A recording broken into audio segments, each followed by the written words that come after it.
I'm here to tell you a ghost story about a space probe.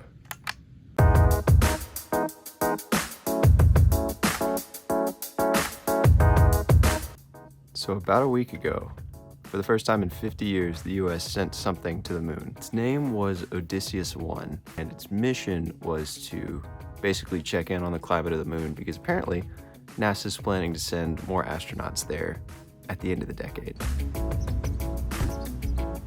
Odysseus 1, or Odie for short, because who wants to say Odysseus all the time? Odie was the product of hundreds of millions of dollars of development.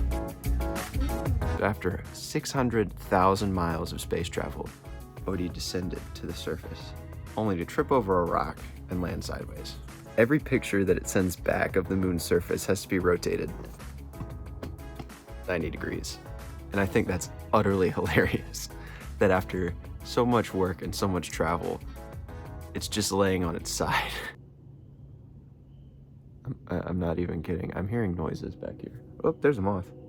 Now you might be asking, why? Is this a ghost story? It's because Odie the space probe has died. And while I was reading the article on this, I kind of went down this space rabbit hole. Did you know there's a helicopter on Mars? There was. It was... what was it called? It's called the Ingenuity. It's almost more like a drone than a helicopter because it's about this big. And it's flown 70 plus times on different missions. It will never fly again. Recently, when it was flying and spinning, it lost a rotor. And now it only has one rotor. So it's stuck. The Curiosity, the rover that was sent up alongside the Ingenuity, the newest Mars rover, it recently took its last picture of the Mars helicopter before driving away and leaving its space partner behind for the last time. It's actually really kind of sad.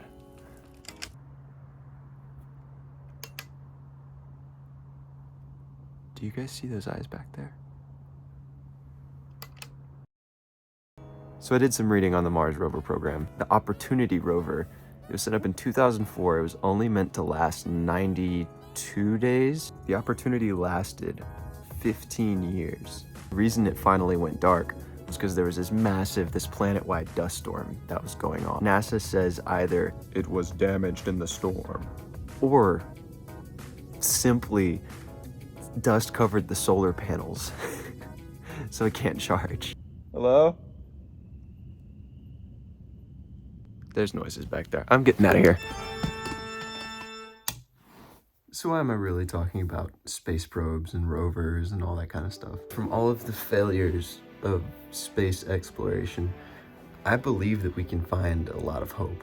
The most intelligent scientists in the world, right?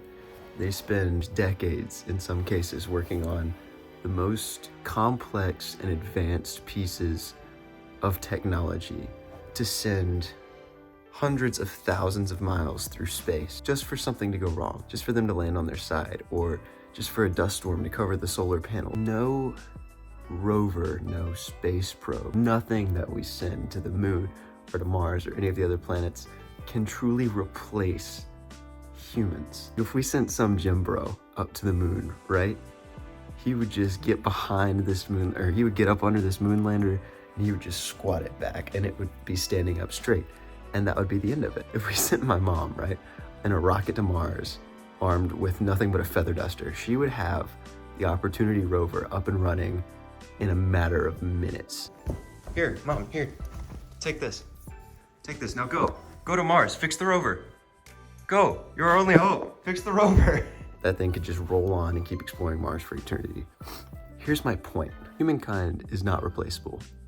You are not replaceable. Hundreds of millions, maybe even billions of dollars, and the most advanced minds in the world can't replace the simple need for human touch. If you feel like you're on Mars yourself, or if you feel like you're a rover lost in a dust storm, know that you are never truly alone. It is impossible to get out of this life unscathed, but by the same token, it is impossible to know all of the lives you've touched and all the people who would miss you if you were gone. And if you ever find yourself feeling hopeless, just remember that space probe is still up there.